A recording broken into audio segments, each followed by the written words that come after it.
Thank you very much for being here, for the incredible work you're doing to help us pass the really historic tax cuts. There's never been anything like this in the history of our country. It's cuts and it's relief and it's also reform. And frankly, it's also simplification. So we're covering everything. There has never been anything like it. And it's so important. The economy is doing very well, but it can do much better. A lot of jobs are going to come from this, and a lot of companies are going to start pouring back into the United States. In fact, we're going to be announcing one big one sometime very shortly, a very big one coming back into the United States. All of you have done a tremendous job mobilizing your members, talking to the members of Congress, which is very important, and making a strong case for tax reform in the media. The media is not all fake, so therefore we can get a fair shake. Now is the time to redouble our efforts. Your country needs you now more than ever before. You are leaders of this country and certainly leaders on this subject, and you know more about it than anybody. We need you to be united, committed, and proactive in order to overcome the forces fighting. And there are forces fighting out there that very much benefit by the way it is now, but that's bad for the country. They know that. But they're fighting for themselves. They're not fighting for the country. In a few days, I'll be traveling to Asia to advance America's economic and national security priorities.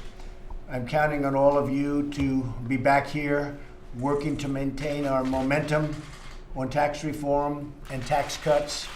And that will be a short period of time. I'll be away for about 10 and a half days, and we'll get back very quickly. We're meeting in China, in South Korea, in Japan, we're going to Vietnam, we're going to the Philippines, which is a strategically important location where the previous administration was not exactly welcome, as you probably remember. The Democrats will say our tax bill is for the rich, but they know it's not, and what they will do is they don't even know the tax bill. The tax bill hasn't even been really put out yet. It will be over the next short period of time.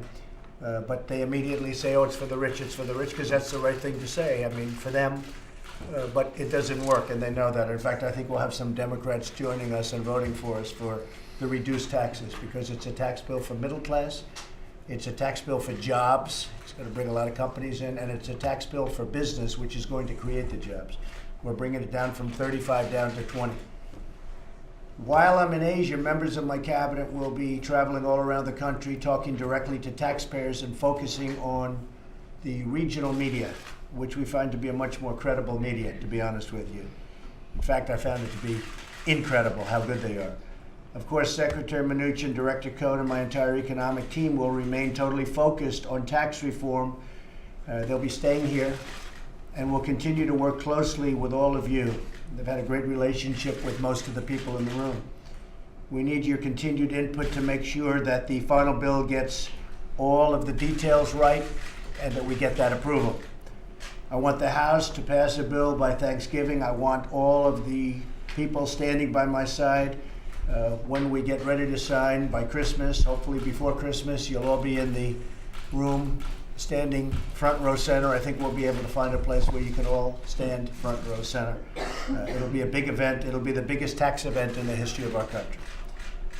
Thank you all for being here today. We have a couple of folks that I'd like to have say maybe a couple of words while we leave the media. Tom Donahue has been president and CEO of U.S. Chamber of Commerce for a long time. Tom, do you have anything to say? Well, thank you very much for having the meeting, Mr. President. Thank you, Tom. The business community has been waiting a long time for an administration and a president and a willing Congress to do what we haven't done for many decades. We think we were lucky to arrange a budget, so we're going to have a better opportunity in the Senate. I think you're right. There are some members of the Democratic legislature that will come around on some of this, particularly if the numbers are as promised.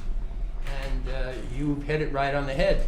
We've got to work on it. We're going to have some differences amongst the business community on what should be the takeaways in the ads. But we just have to work on that, and I think you're I think your planning is really quite good. Off to Asia and everybody else get it worked out, and then come back and we'll see what Come back and let's see what we have. Thank you very much. Well, I appreciate it very much. And what you said is important. We did get the budget passed, and as you know, that was a big event because that doesn't often happen. And we got it fairly easily passed. I think we had a couple of extra votes if we needed them, and more than a couple of votes if we needed them. There's great spirit for this. The Republicans have a tremendous spirit. We'll have no Democrat support. We may have on the tax cuts because I think it's going to be very hard for 5 or 6 of them to run successfully saying they want to raise taxes. Look, the Democrats want to raise taxes and really create obstruction, and the Republicans want to lower taxes, and we want to get rid of regulations. I've gotten rid of more regulations in the first 9 months than any president has for their term in office.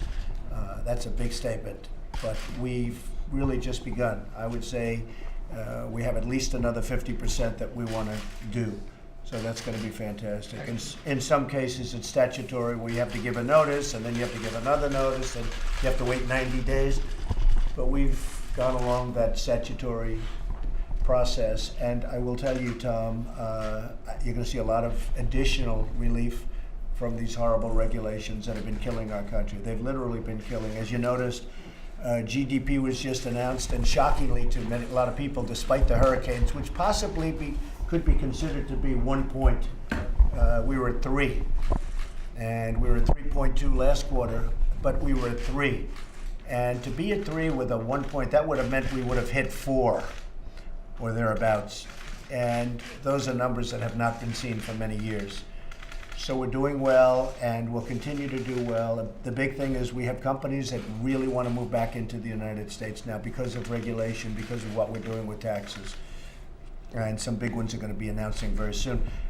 Dirk, could I ask you to say a few words from the National Association of Wholesale Distributors? That would be great. First thing, Mr. President, thank you. Appreciate the opportunity to be here. A few of us in the room are old enough to remember being in this same room when President Reagan was working on tax reform. You and me. 2 of us. Right? You don't let that Tom was here. 30 years or so passed. The tax code doesn't resemble what was done in '86. Reform is long, long overdue. I represent an industry with very high effective tax rates. Frankly, they're tired of paying the other guy's taxes. Unstated, but I assume that the kind of price of admission for being here today is that you support the process going forward. Obviously, each of us have to see the details, and there may be one thing or another that we'd like to see different, but the broader perspective is that for the good of the economy, the good of the country, and frankly, I think the good of our members, you have to support the process going forward. You have our commitment to do precisely that. That's great. Thank you. Thank you. That's really great. I appreciate it. I think so important. You know, we talk tax cuts, which is really, to me, the very big thing, the tax cuts. We desperately need them, but so many other things are happening, including bringing $4 trillion back into the United States. And that money is going to be put to work in our country for our people, creating our jobs in factories and plants. I think the number could be higher than $4 trillion. It's been $2.5 trillion for so long. Everyone said $2.5 trillion, but it's gotten obviously a lot bigger. They just kept saying 2.5. I think the number is going to be well over $4 trillion. Will be coming back into our country, and so many other things. One of the other elements that are important, Karen, and you're going to say a few words next because I'm dying to hear what you have to say. But one of the things so important is simplification. Too complicated, and we're simplifying it greatly. And I want to thank all of my folks for being here and working on it. Gary, Steve, everybody. The process is complicated, but the end result will not be that complicated. It's going to be people are going to pay less tax by a lot. Companies are going to pay less tax by a lot. That's a big difference, and companies are going to start rebuilding, and they're going to stay here, and they're going to expand, and they're going to build new plants in this country. They won't be going to other countries like they have been for many, many decades. Karen, could you say a few words? Small Business Entrepreneurship Council. Sure. Well, thank you so much, Mr. President, for your support and leadership on this issue. This is really one of the most critical issues for small business, and they know if they get tax reform through, they're going to have more capital to put back into their businesses. They're going to invest more. They're going to provide higher wages, better benefits for their employees. You know, these business owners and entrepreneurs are also leaders at the community, back in their communities, and they do see the lack of dynamism, the lack of business dynamism, and they don't see new business creation in their communities, and that's a really serious problem in this country, the lack of entrepreneurship, weak entrepreneurship. According to our numbers, 3.2 million missing businesses in our country because of people not taking risks. Right. So we're very excited about tax reform in terms of the growth it will bring, the investment it will bring, making the U.S. a haven for capital again, because we need to get that edge back and need to encourage more people to start businesses, particularly millennials. Starting businesses again, which is going to add to our competitiveness. So, thank you. One of the things that we've been talking about and that we've seen, and there's never been anything like it, is the level of enthusiasm. The enthusiasm for business, for manufacturing. It's the highest level it's ever been, highest level since the charts started. And we have a tremendous level now of enthusiasm for business and for manufacturing, and nobody's ever seen anything like it. And of course, the stock market is at an all-time high, historic high. There's never been, it's going up, I think it was 54 times since I was elected. We've hit the record 54 times. And I notice it's up again a little bit today, so that's always good. But we're going to try and keep it going up. But we've created almost $5.5 trillion in stock market wealth. Think of that, $5.5 trillion since November 8th. So we're very honored by all of that, but a very big part of it will be tax cuts and tax reform, and we'll work on that together. Thank you all very much. Thank you. Thank you. Thank you very much. Mr. President, Thank you. you called George Papadopoulos an excellent guy. What is your reaction? Say it? Would you be open to? We're not looking for that, no. We're not looking for that. Hopefully not. You want to start? Some people have mentioned that, hopefully not. Are you gonna pardon Mr. Manafort? Thank you. Thank you. Mr. President, what's your reaction to George Papadopoulos' Thank you very guilty much. plea? Your reaction to the guilty